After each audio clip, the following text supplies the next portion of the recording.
믿음은 조건이 아니라 도구라고 말씀을 드렸지요. 우리는 이 믿음이라는 도구를 이용해서 하나님과 관계가 어떤 것인지를 확신하게 되어집니다. 그러나 이 믿음이라는 도구를 이용하는 데 있어서 우리는 어려움을 많이 겪는 것도 사실입니다. 왜냐하면 이 도구를 어떻게 사용해야 하는지를 모르기 때문에 그렇습니다. 특히 우리에게 내가 원하지 않는 고난이 왔을 때에 우리는 더 이 믿음이라는 도구를 사용하는 데에 힘들어 하는 것을 발견하게 되어지지요. 하지만 로마서 5장은 우리에게 환난은 인내는 연단은 소망을 이룬다라고 말씀하고 있습니다. 이런 말씀에도 불구하고 우리에게 환난이 닥치면, 어려움들이 닥치면 사실 우리는요 뭘 소망을 못합니다. 그러므로 이 믿음이라고 하는 것 역시도 하나님께서 우리에게 주신 선물일 수밖에 없는 것이죠. 하지만 그런 믿음을 사용하는 데 있어서 우리는 이유를 묻습니다. 왜 내게 이런 불행이 왔습니까? 하나님께서 내게 믿음을 선물해 주셨다면 왜 나는 그 믿음을 바로 사용하지 못하고 내게는 이런 어려움들, 불행한 이유가 있습니까? 라고 우리는 묻게 되어줄 수밖에 없는 것이죠. 우리는 우리에게 닥친 불행이 왜 우리에게 생겼는지를 알고 싶어 합니다. 앞으로 몇 주를 우리 욥기를 통해서 그 이유를 찾아가 보려고 합니다. 욥기는 42장으로 되어져 있지요. 근데 그 중에서 39장이 시가서입니다. 즉 시적인 형태로 기록된 내용들이라는 거예요. 그러면서 우리는 이 욥기를 생각할 때에 이 욥이라고 하는 인물이 겪은 재앙과 고통에 그가 인내하여 결국엔 갑절의 복을 받았다라는 것으로 우리는 이해하고 있지요.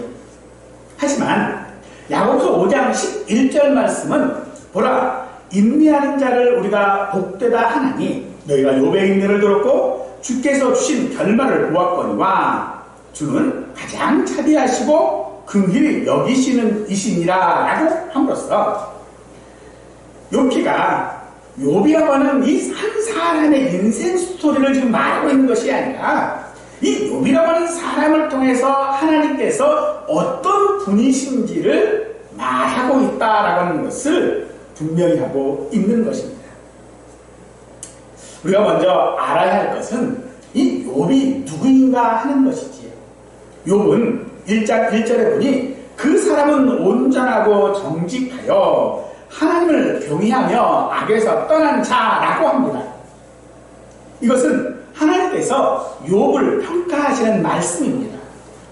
하지만 사탄은 1장 10절에서 주께서 그와 그의 집과 그의 모든 소유물을 울타리로 두르심 때문에 욥이 하나님을 경외하는 것이다 라고 말하고 있습니다. 모든 조건이 충분하고 환경이 그러하니 욥이 하나님을 경외하는 것이다 라고 말하는 것입니다. 따라서 이 욥에게 닥친 재앙이 욥이 무엇을 잘못해서 받는 것이 아니라라고 하는 것을 우리는 알 수 있지요. 욥이라는 이름의 뜻은요, 미움받는 자입니다. 욥은 왜 미움을 받았을까요? 분명 이유가 있을 것이라는 것이 우리 생각입니다. 하지만 성경은 이유가 없다고 말합니다. 따라서 하나님께서는 욥에 대한 하나님의 그 신뢰가 정당했음을 입증하기 위하여 사단에게 욥을 시험할 것을 허락하셨습니다. 욥에게 일어난 재앙은 갑자기 일어납니다. 스밧 사람이 소와 나귀를 빼앗고 종들을 죽였고 하늘에서 불이 떨어져 양과 종들을 살랐고 갈대아 사람들이 낙타를 빼앗고 종들을 죽였습니다. 그런데 이 소식이 채 전해지기도 전에 아들 집에 모여 음식을 먹던 자녀들, 아들 7이고요, 딸이 3이에요. 그들이 이 집이 무너져서 다 죽었다는 거예요. 그 소식을 듣고 욥은 여전히 하나님을 경외합니다. 사단은 말합니다. 욥 주변에 있는 것들이 그리 대단하겠습니까? 욥의 생명만큼 그 자신이 중하게 여기는 것이 없으니 욥을 치면 그가 하나님을 배반할 것이다 라고 말합니다. 그래서 사단은 욥을 쳐서 발바닥에서부터 정수리까지 종기를 나게 함으로써 욥이 사람들과 분리되어 재 가운데 앉아 질그릇 조각으로 몸을 긁어야 하는 지경에까지 이르게 합니다. 이 모습을 지켜본 욥의 아내는 2장 9절에서 당신이 그래도 자기의 온전함을 굳게 지키느냐 하나님을 욕하고 죽으라 라고 말합니다. 이 욥에게 닥친 재앙이 얼마나 극심했는지 그 모습에서 우리는 알 수 있는데 그 모습이 욥인지 아닌지도 모를 정도였다. 이 욥을 위로하려고 찾아왔던 3사람의 친구들이 그 욥의 몰골이 얼마나 심각했는지 7일 동안이나 한마디도 못해요. 이런 말할 수 없는 일들이 사실 욥에게만 있는 것은 아닐 것입니다. 얼마 전 터키지요 예전에 지진이 있었습니다. 지금도 여진이 계속되고 있다고 하는데 이 지진으로 43,000명이 죽었다고 합니다. 우리나라에서도 이런 일들이 많이 있었지요. 이태원 참사라든지 성수동의 붕괴, 삼풍백화점 붕괴, 세월호 참사 등과 같은 이런 말할 수 없는 일들이 우리에게도 있었습니다. 이런 재앙이 인재이든 자연재해든 우리는 그 이유를 알고 싶어 합니다. 각각의 개인들에게도 이런 재앙에 가까운 일들이 있습니다. 치료할 수 없는 병에 연속해서 걸리거나 교통사고와 등과 같은 것들이 내 주변에서 일어나거나 우리는 이해하기 어려운 일들이 연속적으로 발생할 때에 그 이유를 알고 싶어 합니다. 세상에 원인 없는 결과가 어디 있겠습니까? 심지어 자연재해라 할지라도요, 이유가 없는 것은 아닙니다. 그러나 욥에게 하루아침에 닥친 이 재앙에는 이유가 없다고 성경은 말하죠. 이 이유가 없는 것은 재앙에만 국한된 것이 아니라 하나님의 은혜로 그러합니다. 사단은 욥이 하나님을 경외하는 것은 하나님께서 울타리가 되어 복을 주셨기 때문이라고 말하고 있습니다. 하나님을 섬기는데 충분한 조건들이 채워졌기 때문에 욥이 온전하다라고 말하는 것입니다. 욥의 아내도 그와 같은 말을 했습니다. 사람이 말하는 조건은 그의 소유물을 울타리를 쳐서 보호하신 것입니다. 울타리는 비바람이나 맹수로부터 가축이나 재산을 보호하는 역할뿐만 아니라 안전을 상징하는 것이 울타리입니다. 그래서 사탄은 욥에게서 그 울타리를 제거하자라고 말합니다. 하지만 욥은 21절에서 내가 모태에서 알몸으로 나왔은즉 또한 알몸의 그리로 돌아가올지라. 주신 이도 여호와시오 거두시는 이도 여호와시오니 여호와의 이름이 찬송을 받으실지이다 라고 말하고 있지요. 사실 욥이 받은 축복에 반반을 받았다 할지라도 경외하지 않는다면 아마 그건 사람도 아닐 거예요. 물론 자기 수고도 조금은 있었겠지만 그 모든 것이 하나님으로부터 온 것임을 알면서 믿음이 좋지 않다면 그게 더 이상한 거라는 거죠. 우리가 하나님을 믿는 것은요, 하나님께서 내 필요들을 채워주셨기 때문일 것입니다. 때로는 우리의 육체적인 욕망들을 충족할 수 있고 사회 속에서 어떤 우월한 지위와 영향력을 행사할 수 있었기 때문에 우리가 하나님을 믿는지도 모릅니다. 하지만 조건이 충족되었다고 하나님을 경외하지는 않습니다. 최초의 사람 아담은 에덴이라고 하는 낙원, 곧 누구도 가져보지 못한 환경을 소유했지만 그 복을 누리지 못하고 인류 가운데 죽음을 가져왔습니다.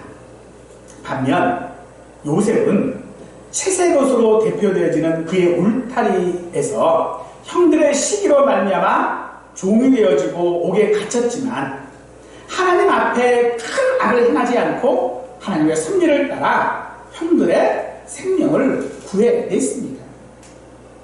사단의 말대로라면 아담은 하나님을 섬기지 않을 수 없었고 욥은 하나님을 원망해야만 했습니다. 그러나 아담과 요셉은 다른 길을 갔지요. 사람의 형편과 조건의 호불호가 우리의 믿음을 결정짓는 것이 아니라는 것을 우리는 분명히 알 수 있고, 혹여 사람의 형편과 조건에 따라서 우리의 믿음이 결정되어진다면 그것은 우상이라고 성경은 말하고 있는 것입니다. 사랑하는 성도 여러분, 우리는 이미 구원 얻은 자이고 하나님과 화평을 이룬 사람들입니다. 하나님께서 우리를 구원하신 조건이 무엇입니까? 로마서 5장 1절 말씀에 우리가 믿음으로 의롭다 하심을 받았다라고 말합니다. 우리가 지난 시간 여러 시간들을 통하여 믿음에 대해서 살펴봤었는데 그 말씀들을 통해서 우리가 깨닫는 것은 믿음은 조건이 아니라 도구일 뿐이다. 문제는 의롭다 하심을 받았음에도 우리의 현재는 욥과 같은 재앙은 아닐지라도 그의 버금가는 고통 가운데 살고 있다는 것이겠죠. 그래서 우리는 이 믿음으로 말미암아 우리는 기대합니다. 어떤 것을요? 하나님의 그 울타리 보호 안에 있다라고 하는 것을 우리는 확인하고 싶어 합니다. 그래서 혹여 내가 그 울타리에 있는 이유가 무엇인지, 혹여 내가 그 울타리 밖에 있다면 왜 그런지를 그 이유를 찾으려 하지만 우리는 그 이유를 찾지 못합니다. 왜냐하면 이유가 없기 때문이지요. 이유가 없다라고 하는 것은 내가 이해하거나 수용할 수 있는 범위를 벗어났다는 말입니다. 욥이 겪는 고난이 견딜만 했을까요? 20절은 말합니다. 욥이 일어나 겉옷을 찢고 머리털을 밀고 땅에 엎드렸다라고 말하고 있지요. 욥은 일시에 닥친 그 재앙에 일어날 수밖에 없습니다. 옷을 찢고요. 옷을 찢는 게 겉옷을 그냥 찢는 것이겠습니까? 그 마음을 찢는 마음이겠죠. 거기에 머리털을 밀었습니다. 주체할 수 없는 그런 슬픔과 고통을 상징하는 것으로서 옷을 찢었고, 건강과 힘과 명예의 상징으로 여겨지는 머리털을 미는 것으로 자신이 얼마나 쓸모없는 사람인지를 표현하고 있는 것입니다. 욥의 이런 행동은요, 어쩌면 당연하다라고도 볼 수 있겠지요. 어찌 10명이나 되는 자식이 한 날 죽었는데 그 슬픔을 어디에 비교할 수 있겠습니까?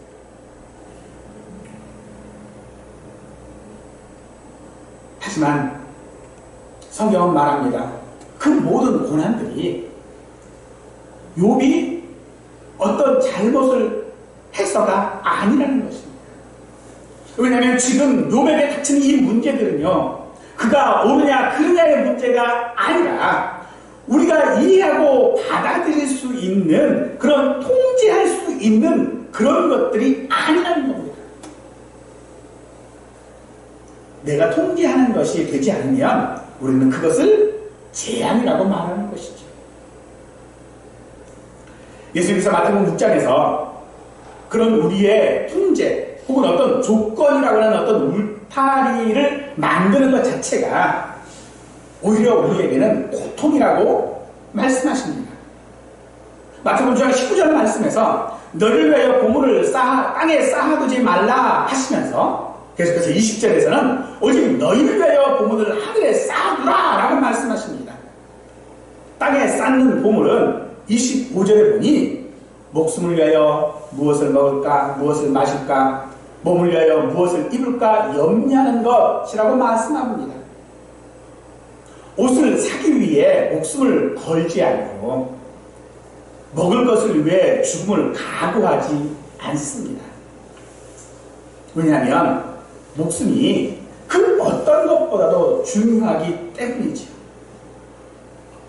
그런데 우리는 이 사실을 너무나도 잘 알고 있음에도 불구하고 옷과 음식을 위해 살며 그것이 사라지면 환난이고 재앙이고 고난이라고 말한다는 겁니다.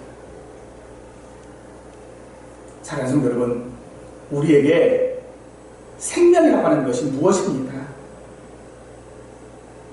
건강한 사람은요, 건강을 염려하지 않습니다. 아파본 사람만이 건강을 염려하지. 그래서 하나님께서 우리에게 고통을 주시는 것일까요? 그 답은 아니라는 겁니다. 왜냐하면 하나님은 자비하시고 긍휼하신 분이기 때문인 것입니다. 사랑하는 성도 여러분, 우리에게 있는 고난이, 우리에게 있는 어떤 어려움들이 내가 뭘 잘못해서 오는 것인가, 그렇게 생각하지 마십시오. 혹여 이 재난이 혹여 내 잘못으로 인한 것이라 할지라도 하나님은 자비하시고 긍휼하신 분이시기 때문에 우리에게서 그 이유를 찾지 않으시는 분인 걸 믿으시기 바랍니다. 욥에게 재앙이 일시에 일어나는 것은 하나님께서 사탄이 욥을 치는 것을 허락했기 때문입니다. 그러나 욥은요, 그 이유를 알지 못합니다. 하지만 욥의 생명은 그 소유에 있지 않습니다.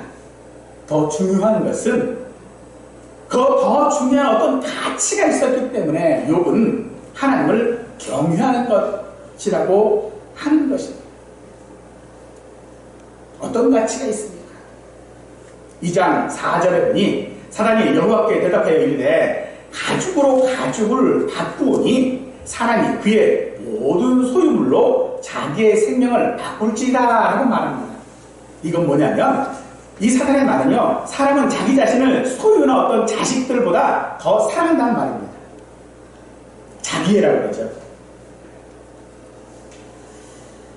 그래서 나보다 더 사랑하는 것들이 없어져도 자기의 생명만 있으면 된다는 거예요.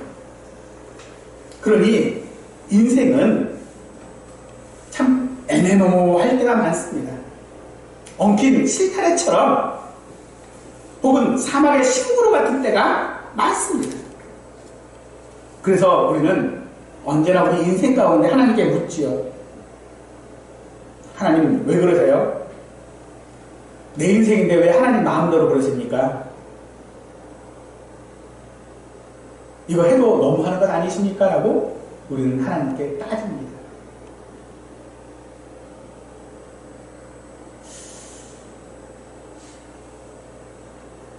하지만 성도 여러분, 욥이 누구입니까? 욥은 온전하고 정직하여 하나님을 경외하며 악에서 떠난 사람입니다. 혹여 그 자녀들이 마음으로라도 죄를 지었을까봐 걱정하는 사람이 욥이었습니다. 한마디로 하나님을 경외하는 일에 있어 욥을 능가할 사람이 없었음에도 불구하고 그는 항상 최선을 다해서 하나님을 경외한 사람이 욥입니다. 그런 욥이 지금 일시에 닥친 그 고난들, 그 재앙도 모자라 질그릇으로 몸을 긁고 있으니 하나님 이래도 됩니까? 라고 항변하는 게 맞는 말 같습니다. 그래서 우리는 여기서 욥의 아내의 말에 동의할 수밖에 없습니다. 2장 9절에서 이래도 당신은 여전히 신실함을 지킬 겁니까? 차라리 하나님을 저주하고 죽는 것이 맞다라고 하는 말을 하지요. 욥과 함께 재앙을 경험한 당사자가 욥의 아내입니다. 그 죽은 자식이 욥의 자식만 됩니까? 그 아내의 자식도 죽지 않았습니까? 이 고난이 욥에게만 있는 것이 아니라 그 욥의 아내에게도 있는 것이거든요. 거기에 종기 조각을 가지고 잿더미에 앉아서 몸을 긁고 있는 남편을 바라보는 아내의 탄식 소리인 거죠. 그래서 그가 지금 말하고 있는 욕하고 죽으라라고 하는 것은요, 악의에 가득 찬 그런 명령이 아니라 차라리 그럴 바에는 더 이상 견딜 수 없다면 에 대한 대안일 수밖에 없는 것입니다.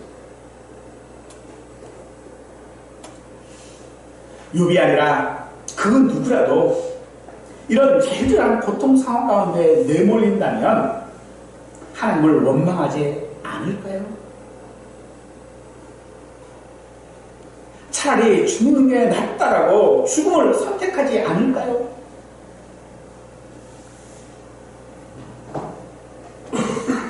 그러나 여러분, 그래서 문제가 해결되어집니까?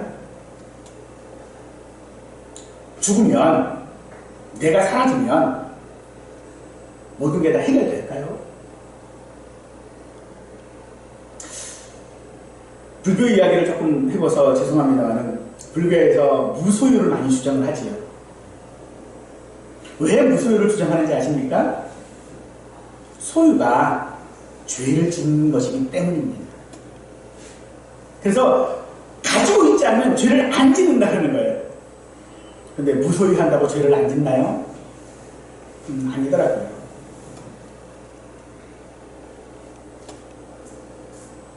죽는다고 문제가 해결되지 않습니다.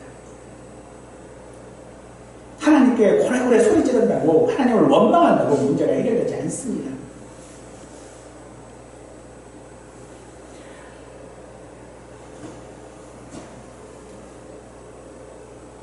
욥의 그런 아내의 말에 대해서 욥은 어리석다라고 말합니다.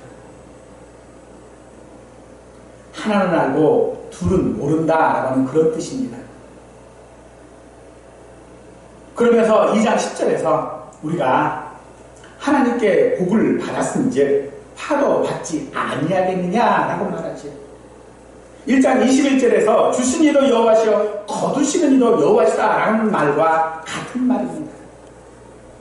복을 받았으니 화도 받는 것이 당연하다라는 말이죠. 하지만 이 욥이 그 아내를 향하여 어리석다라고 말하고,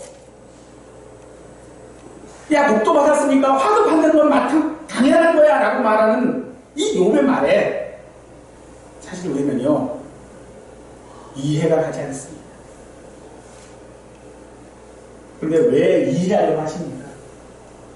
여기서 이해가지 않는다라는 건요, 내가 이해할 수 있는 한계를 벗어났기 때문이라는 것입니다.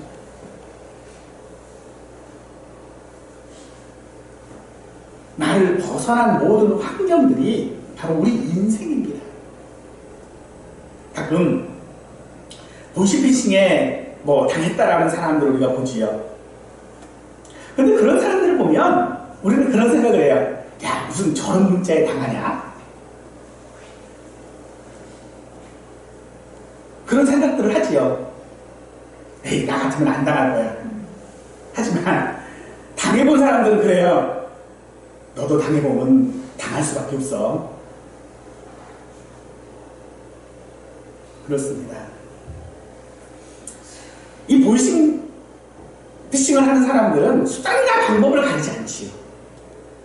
그것처럼 사단은요, 하나님과 우리의 관계를 깨는 것이라면 그것이 무슨 일이든 상관하지 않습니다.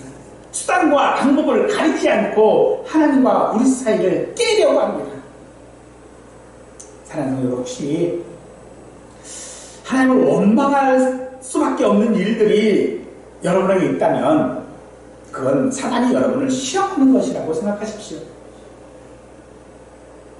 물론 우리의 모든 환난이나 고통들 혹은 잘못들에 대하여 현실적이고 상황에 맞는 그런 판단과 반성도 우리에게 있어야 하겠지만 가장 근본적인 원인은 사단의 시험이라는 것을 우리는 잘 알고 있어야 합니다. 그런데 그 시험을 하나님께서 허락하셨죠. 하지만 하나님께서는 그 시험을 허락하실 때에 욥의 생명은 해하지 말라라고 명령하십니다. 즉, 이 말은 하나님의 뜻 안에서 모든 일들이 이루어지는 것을 말합니다. 하나님께서 섭리하지 않으시는 일은 일어나지 않는다라는 것이겠죠. 따라서 시험을 허락하신다라고 하는 것은 우리에게 생명을 주신 이가 그 책임을 다하고 계시다라고 하는 것을 말합니다. 사단이 극악한 시험을 해서 우리를 잠시 흔들게 할 수는 있어도 결코 하나님과의 관계를 분리할 수 없다라고 하는 하나님의 선언인 것이 바로 하나님의 말씀입니다. 문제는 우리가 그 하나님과 사랑 사이에 있다는 것이겠죠. 그 사이에 끼어서 마치 고래싸움에 새우등 터지는 꼴이 우리 인생이라는 것입니다. 하지만 우리에게 그리고 욥에게 이런 재앙과 같은 고통이 있는 것은 우리가 가진 특별한 가치 때문입니다. 하나님은 우리를 창조하실 때에 그저 보기에만 좋도록 만드신 것이 아니라 하나님의 형상으로 만드셨습니다. 그리고 우리를 아들이라고 하셨고요. 또 때로는 신부라고도 말씀하십니다. 그래서 하나님은 우리가 하나님이 누구인지를 알기 원하십니다. 아브라함의 하나님, 이삭의 하나님, 야곱의 하나님처럼 우리 하나님이심을 알고 마음으로부터 우리가 믿기를 원하신다는 것입니다. 우리의 가치는 우리가 결정하는 것이 아니라 하나님이 결정하시는 것입니다. 하나님께 우리가 정직하고 순전하고 하나님을 경외하는 의인이기 때문에 우리가 때로는 사단에게 그런 시험을 받는다는 것입니다. 욥기는 욥이 벌을 받을 이유가 없다라고 하는 전제로부터 시작하는 것이 욥기입니다.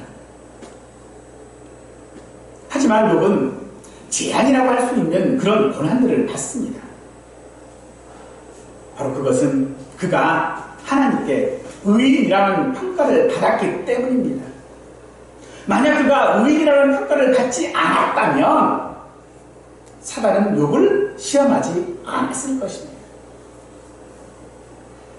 그래서 욥은 하나님의 그런 평가가 옳았다라고 하는 것을 자기도 알지 못하는 사이에 고백함으로써 2장 10절에서 이 모든 일에 욥이 입술로 범죄하지 아니하니라 라고 말하는 것입니다. 여기에 욥에게는 이유가 없다라는 것입니다. 그러니 우리는 이해할 수 없는 이유가 있지요. 바로 그 이유는 하나님이 나의 하나님이라는 것입니다.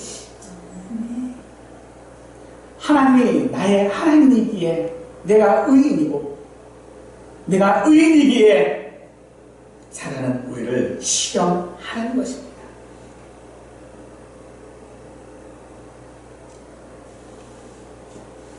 욥이 얼마나 고생했는지 혹은 어떤 복을 받았는지를 보지 말고 하나님께서 우리와 함께 하시며 일하고 계시다라는 것을 깨달을 수 있기를 축원합니다. 우리의 인과 응고에 묶여서 하나님을 원망하지 말고 우리가 누구인지를 깨닫기를 축원합니다. 우리는 믿는 자입니다. 우리는 성도입니다. 우리는 하나님의 사랑하는 자녀입니다. 그런 이유로 말미암아 세상에서 받는 환난이라면 사랑하는 성도 여러분 기꺼이 인내하실 수 있기를 원합니다. 우리가 그렇게 인내하면 그 인내는 우리의 믿음을 연단할 것이고 강해진 우리의 믿음은 내일을 소망하는 하나님의 나라를 소망할 수 있게 할 것입니다. 하나님은 그런 우리를 믿어주십니다. 그런 우리에게 소망을 주십니다. 하나님은 우리를 사랑하십니다.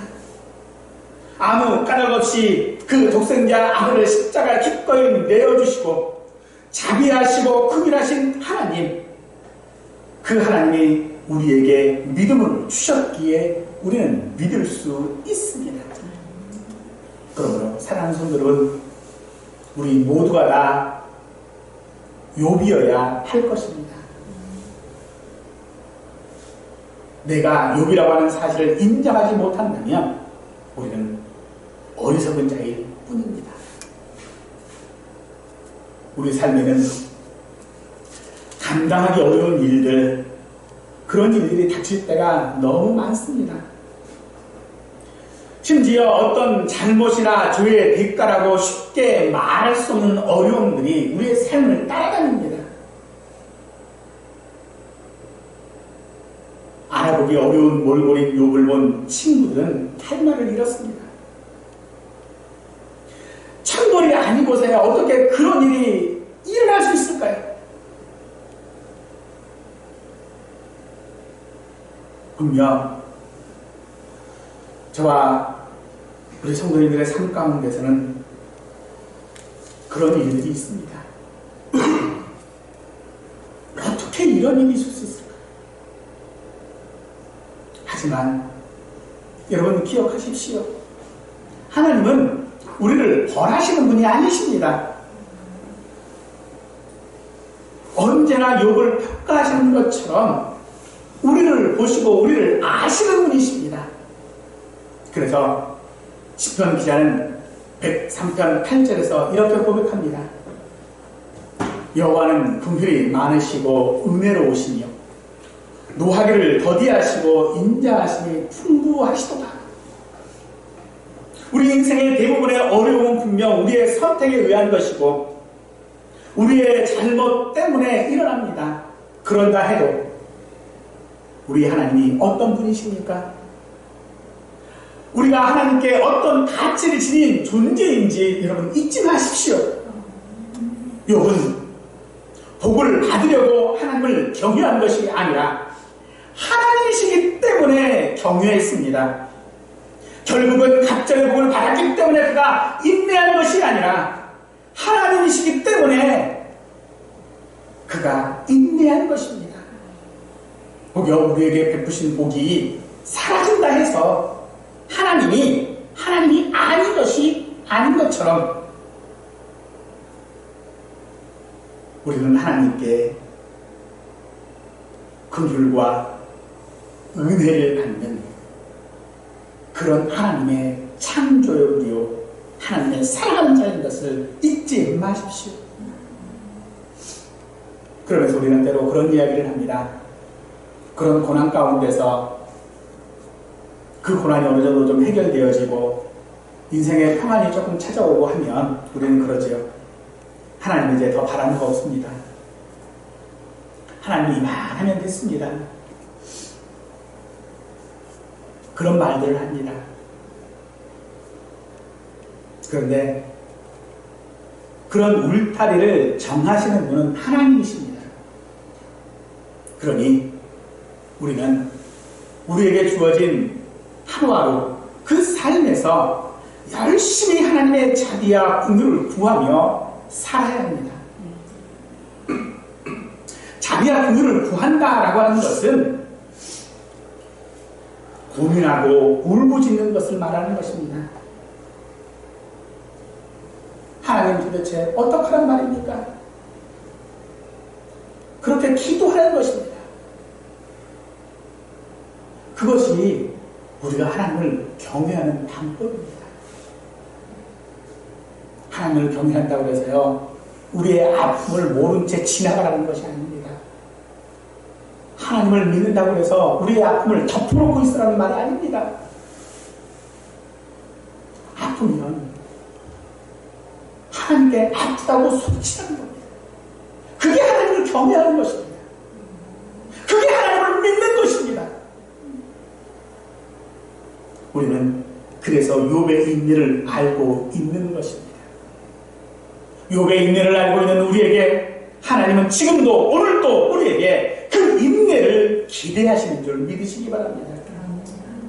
그렇게 인내하며 우리가 살다 보면 하나님께서 우리를 벌하시거나 탈진하도록 하시는 것이 아니라 오히려 우리를 정금같이 연단하셨음을 깨닫고 감사하게 될 것입니다. 그런 인생, 우리 모든 성도들에게 허락된 복임을 알고 소망하는 그런 각오가 있기를 간절히 축원하겠습니다.